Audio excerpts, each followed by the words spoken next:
Tout le monde, bienvenue dans cette vidéo qui est une vidéo dans laquelle je vais donner mon avis sur une pièce de théâtre. J'ai un petit papier avec mes idées et ce que je dois dire parce que c'est la première vidéo que je fais dans ce style en fait. Et si j'ai pas les mots comme ça, je vais sûrement oublier des choses que je dois dire. Donc, dans cette vidéo, je vais vous présenter et donner mon avis sur Les Mille et une vies des urgences. C'est une pièce qui est jouée en ce moment au Théâtre des Béliers Parisiens à Paris, du mercredi au dimanche, il me semble. Donc cette pièce est un seul en scène qui est tiré du livre de Baptiste Beaulieu, Alors voilà les mille et une vies des urgences. Cette pièce est mise en scène par Arthur Junio et elle est interprétée par Axel Orion. Donc bon, sans trop m'attarder, je vais tout de suite vous présenter la pièce en vous disant de quoi ça parle et qu'est-ce qui se passe.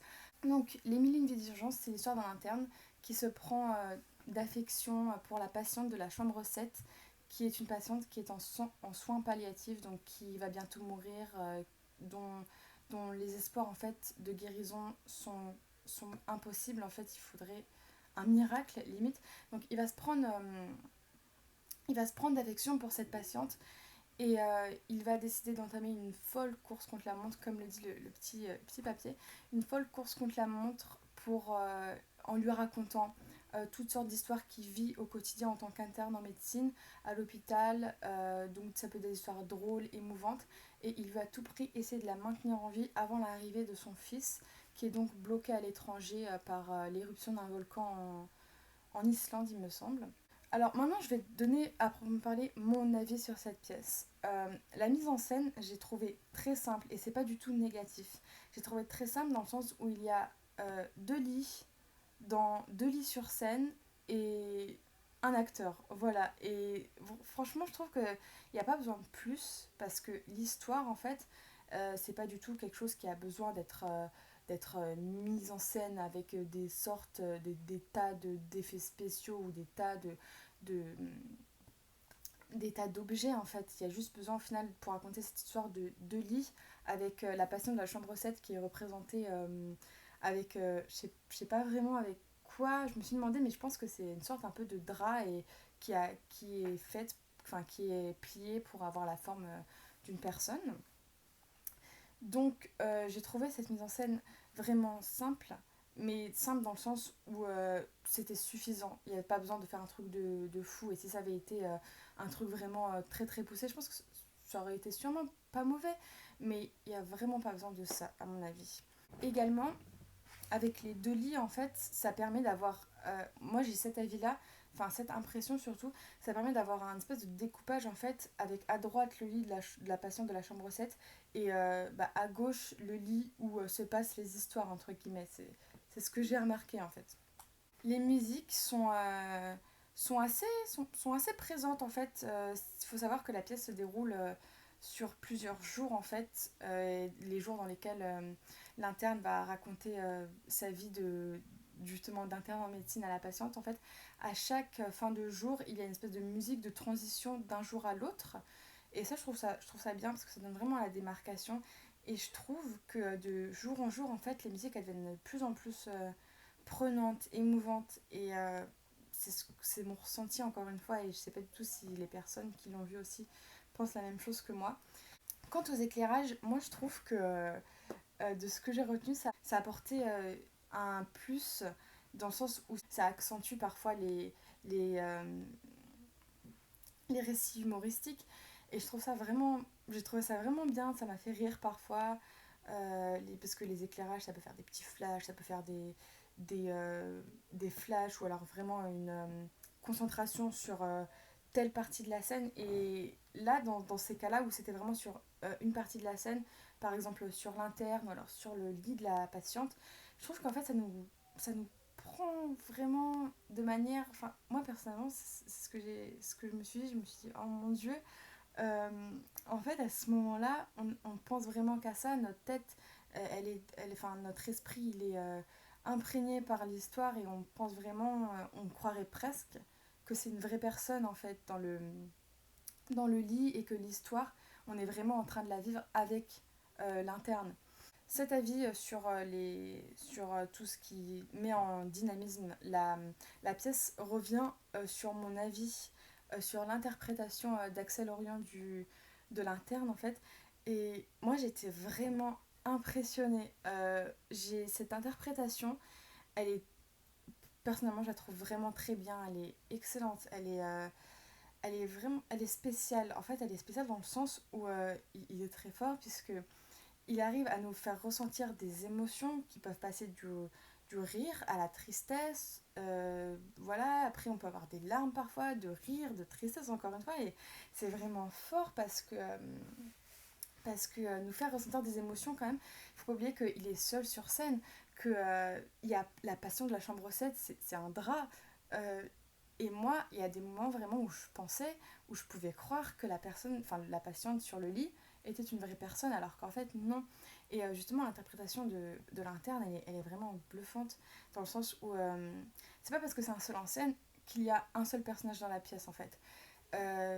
Donc, Axel Orion, il interprétait aussi, enfin, vraiment de manière brève, d'autres personnages comme d'autres infirmières ou internes ou les chefs de service, même les patients dont il racontait des histoires parfois.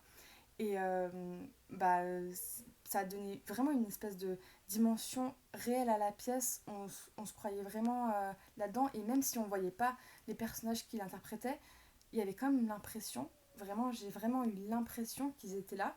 Également, j'ai trouvé l'interprétation vraiment bien dans le sens où il reste pas planté au milieu de la scène en parlant pendant 1h15. Non, en fait, il bouge vraiment beaucoup. Il joue également des instruments. Moi, j'ai trouvé ça vraiment bien. Puis en plus, c'est très diversifié puisqu'il y en a plusieurs. Bref. Et non, moi, j'ai trouvé. C'est vraiment spécial parce que je suis allée voir plusieurs pièces de théâtre. Mais celle-là a été vraiment, vraiment spéciale parce que c'est la première fois que j'ai eu autant d'émotions différentes, variantes en si peu de temps en voyant une pièce de théâtre du coup. Et franchement, c'est pour ça que je trouve que l'interprétation, elle est vraiment bien, elle est vraiment prenante et on s'identifie en fait parce que les histoires, c'est peut-être du point de vue d'un interne, mais c'est des histoires qui peuvent se passer tous les jours et dans lesquelles on peut s'identifier au final. C'est pour ça que je pense que la pièce de théâtre, c'est une pièce de théâtre, le tout, il est très très bien. Je pense que c'est une pièce de théâtre réussie. La mise en scène, elle est géniale. L'interprétation, elle est géniale. En fait, il y a tout. En fait, tout contribue à en faire une pièce qui est exceptionnelle et géniale. Donc, les émotions suscitées, comme j'en ai parlé juste avant, sont très variées. Elles sont vraiment c'est des émotions qui sont réelles et c'est pas des émotions qui nous suivent pendant 1 seconde ou 2 secondes. En fait, c'est vraiment pendant la pièce, on alterne entre plusieurs émotions mais qui sont toujours là. Et quand je suis sortie de la pièce, je suis allée la voir à 2 reprises. À chaque fois que je suis sortie de la pièce, même la deuxième fois quand je savais déjà ce qui allait se passer, j'ai quand même eu les mêmes émotions, le même sentiment d'avoir vraiment assisté à une pièce. Et également, ce que je trouve vraiment bien dans cette pièce, c'est que c'est tiré de faits réels.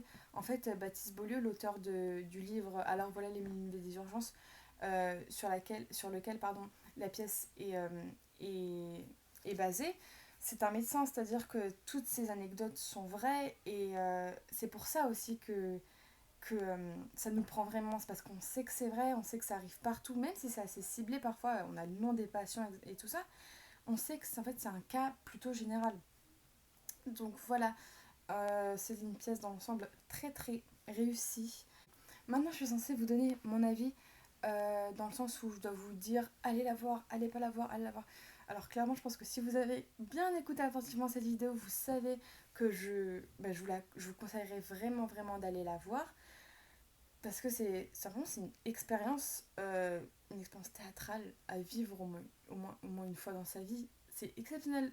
En fait, je m'y connais un petit peu, pas tellement en théâtre, parce que j'ai même pas, je suis encore jeune, j'ai pas vu autant, enfin beaucoup, beaucoup, beaucoup de pièces de théâtre, mais celle-là, elle m'a vraiment touchée et elle m'a fait rendre compte en fait que dans la vie, par exemple, on se fait beaucoup, beaucoup de soucis pour des choses qui sont pas forcément énormes, alors qu'à côté, il y a des gens, par exemple, comme la patiente de la chambre 7, qui sont en soins palliatifs, qui sont en train de mourir, et nous, pendant ce temps-là, notre vie, bah, elle est plutôt normale. Nos problèmes, c'est des problèmes banals en fait. Donc, en résumé, je vous conseille très fortement, très très fortement d'aller voir cette pièce qui est, comme je l'ai dit au début de la vidéo, jouée au théâtre des Béliers Parisiens. Il me semble qu'il y a des réductions sur internet et puis pour les moins de 26 ans, c'est 10 € si vous réservez le jour même par téléphone ou directement au guichet avant le spectacle. Donc voilà, il y a réellement, il y a selon moi aucune raison de ne pas aller la voir. Si vous avez l'occasion, si vous passez par Paris, allez la voir, ça vaut vraiment, vraiment le détour.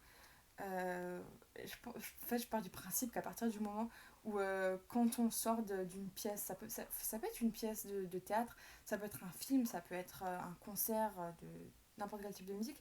Quand on sort d'un événement comme ça, en, en y pensant toujours, en se rendant compte de certaines choses. Et en fait, quand ça nous apprend des choses, quand ça nous fait une espèce de morale, c'est quelque chose qui est pas négligeable. En fait, on se dit, oh vraiment, ça m'a marqué. Pourquoi? Des fois, ça peut être vraiment négatif, ça peut nous avoir choqué ou quoi, mais dans ce cas-là, quand ça nous a marqué positivement, je pense que voilà, c'est une bonne raison d'aller voir une pièce, enfin du moins voir ou revoir d'ailleurs, pour les personnes qui l'ont pas vue, si vous en avez entendu parler et que les gens vous disent que ça nous fait réfléchir, que ça nous fait rigoler, que ça nous fait pleurer, je pense que c'est déjà une bonne raison, même par curiosité, d'aller voir la pièce. Donc voilà, j'espère que cette vidéo vous aura plu et que c'était pas trop long, enfin je sais pas, j'espère en tout cas que j'espère que vous avez aimé cette vidéo et que je vous ai donné envie d'aller la voir. N'oubliez pas, si vous passez par Paris, allez la voir, je ne le répéterai jamais assez.